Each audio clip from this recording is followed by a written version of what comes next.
Press the bell icon on the YouTube app and never miss another update.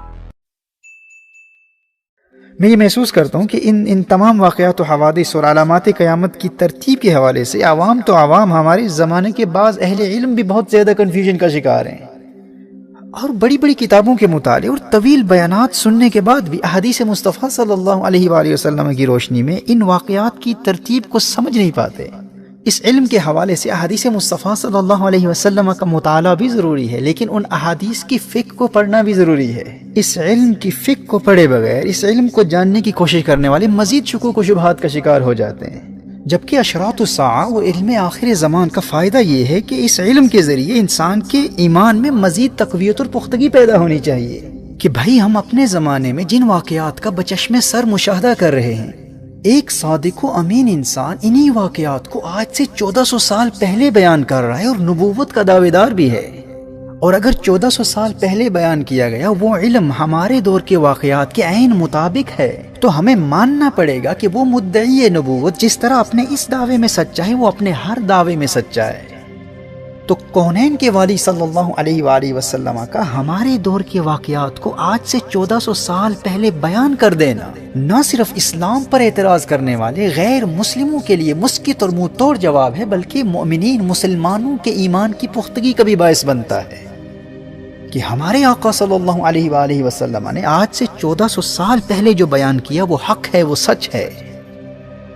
وحی الہی کے ذریعے حاصل کردہ نبی کریم صلی اللہ علیہ وآلہ وسلم کا یہ علم آج کے دور کے مسلمان کو خدا شناس بھی بناتا ہے اور حقیقتاً عقبہ شناس بناتے ہوئے ہمارے ایمان کی تقویت اور پختگی کا باعث بھی بنتا ہے۔ لیکن افسوس اس بات کا ہے کہ احادیث مصطفیٰ صلی اللہ علیہ وآلہ وسلم کے فہم کی خطا کی وجہ سے اور متعلقہ احادیث کی فقہ کو اس علم کے کسی ماہر سے نہ پڑھنے کی بنیاد پر احادیث کے غلط انطباق کی وجہ سے بجائے ایمان کی پختگی کے لوگوں کے ایمان میں کمزوری واقع ہو جاتی ہے۔ جو اس فن کا اصل فائدہ ہے، عدم علم اور جہالت کی وجہ سے اس کا الٹا اثر ہو رہا ہوتا ہے۔ اچھا، کبھی تو اس کی وجہ عدم علم ہوتی ہے، جہالت ہوتی ہے، کم علمی ہوتی ہے، اور کچھ ظالم تو اس علم کا ارادتاً غلط استعمال کرتے ہیں۔ کچھ لوگ اپنی مذہبی تنظیموں اور سیاسی تنظیموں کو تقویت دینے کے لیے اپنے دور کے واقعات کو احادیث مصطفیٰ صلی اللہ علیہ وسلم کا مصداق ٹھہرانے کی کوشش کرتے ہیں، اور یوں ہی اسلام کے نام پر بنائی گئی غیر مسلموں کی دہشت گرد تنظیموں نے بھی ہر دور میں اس علم کا غلط استعمال کیا ہے۔ ہماری نوجوان نسل کو برین واش کرنے کے لیے مختلف اسلامی تنظیموں نے احادیث مصطفیٰ صلی اللہ علیہ وسلم کی باطل تعویلات کا ہر دور میں سہارا لیا ہے، اور اس فن کے ماہرین، عظیم محدثین اور شارحین جنہوں نے اس علمی ذخیرے پر تحقیقی کام کیا ہے اور اپنی زندگیاں اس فن کی خدمت میں صرف کر دی،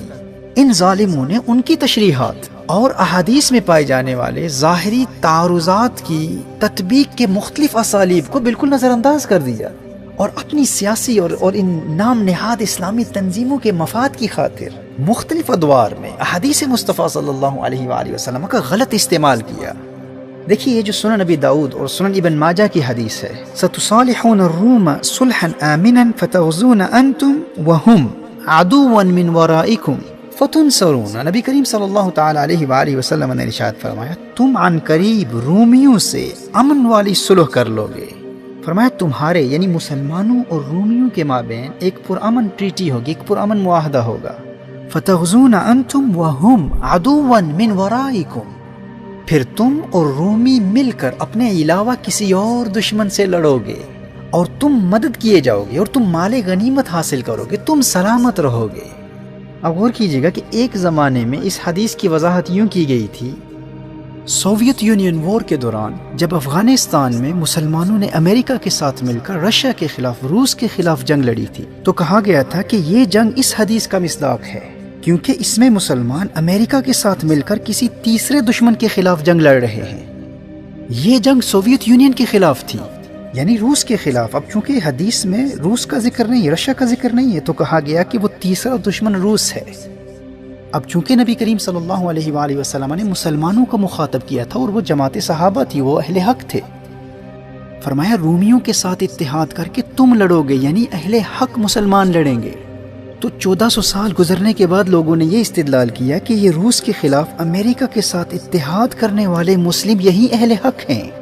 ان نادانوں نے یہ ثابت کرنے کی کوشش کی کہ امریکہ کے ساتھ اتحاد کر کے روس کے خلاف جنگ لڑنے والے مسلم یہی وہ مسلمان ہیں جن کا ذکر نبی کریم صلی اللہ علیہ وآلہ وسلم نے کیا تھا کہ مسلمان رومیوں کے ساتھ مل کر تیسرے دشمن کے خلاف جنگ لڑیں گے، جبکہ اہل علم کے نزدیک یہ واقعہ اس وقت رونما ہوگا جب امام مہدی رضی اللہ تعالیٰ عنہ کا ظہور ہو چکا ہوگا، اور وہ جنگ امام مہدی رضی اللہ تعالیٰ عنہ کی قیادت میں لڑی جائے گی۔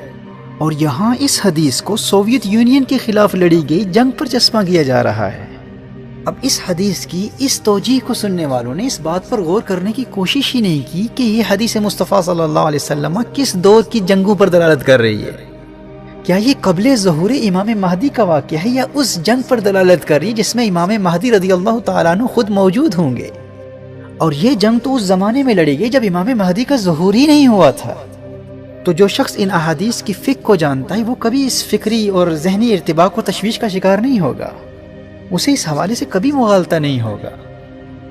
اسی طرح جب گلف وار ہوا، جنگ خلیج کے دوران، جہاں ایک طرف عراق تھا اور دوسری جانب امریکہ کے ساتھ کویت اور سعودی عربیہ، مصر، فرانس، ریاستہائے متحدہ اور مسلم دنیا کے بڑے بڑے ممالک تھے، تو ایک طبقے نے کہا کہ اس حدیث میں مسلمانوں سے مراد سعودی عرب اور کویت اور دیگر مسلم ممالک ہیں،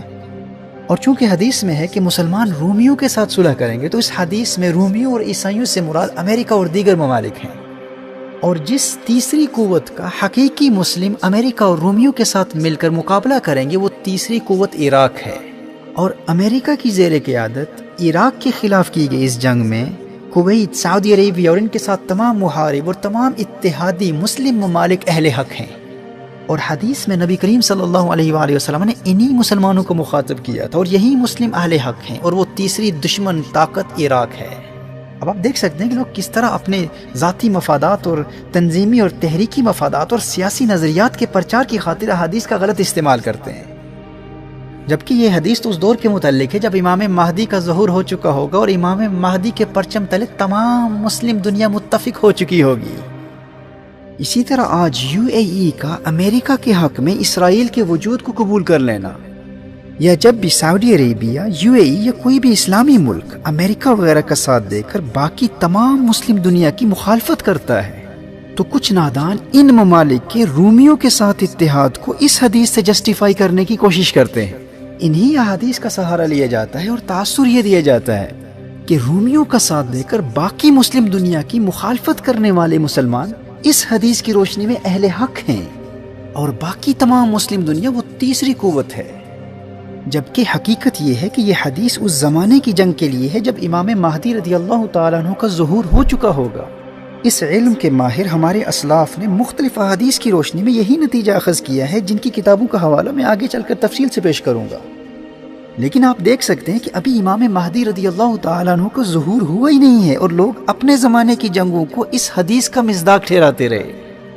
اور آج بھی کچھ نادان مسلمانوں کے رومیوں سے اتحاد کے جواز کے طور پر اس حدیث کو پیش کرتے ہیں، اور اس علمی خطا کی بنیادی وجہ یہ تھی کہ لوگوں نے اس علم کے حوالے سے احادیث کا مطالعہ تو کیا، لیکن ان احادیث کی فقہ کو اس علم کے کسی ماہر عالم سے نہ سیکھا۔ اور ہوتا کیا ہے، جب ان جنگوں کا نتیجہ وہ نہیں نکلتا جو نبی کریم صلی اللہ علیہ وآلہ وسلم کی احادیث میں بیان کیا گیا ہے، تو بجائے ایمان کی تقویت کے ایمان میں کمزوری واقع ہوتی ہے، جبکہ اس علم کا فائدہ یہ تھا کہ اس علم سے ایمان میں مزید مضبوطی پیدا ہو۔ لیکن ایک عام انسان یہ فرق کر ہی نہیں پاتا کہ یہ حدیث میں یہ بیان کیا ہی نہیں گیا، یہ حدیث بیان کرنے والے کا اپنا ذاتی نقطہ نظر ہے۔ بعض لوگوں کا یہ جنون ہوتا ہے کہ جب بھی کوئی نیا واقعہ رونما ہوتا ہے تو اس پر کوئی نہ کوئی حدیث چسپاں کر دیتے ہیں، جس کے نتیجے میں حدیث میں تشکیک پیدا ہوتی ہے۔ اسی طرح صحیح مسلم کی وہ حدیث سیدنا جابر بن عبداللہ رضی اللہ تعالیٰ عنہ کی روایت کے حوالے سے، جس میں عراق اور شام میں رومیوں کی جانب سے ایک اقتصادی حصار، سینکشنز یا معاشی پابندیاں عائد کرنے کا ذکر ہے، اس حدیث کی توجیہ میں بھی لوگوں نے بڑی بڑی ٹھوکریں کھائی ہیں۔ اب دیکھیے، اس میں کوئی شک نہیں ہے کہ اسلامک اسکیٹالوجی، اشراط الساعہ کا یہ علم، یہ انتہائی پیچیدہ علم ہے، اور اس علم کو حاصل کرنے کے لیے، اس کو سمجھنے کے لیے ہمیں اپنا وقت قربان کرنا ہوگا، کوالٹی ٹائم دینا ہوگا۔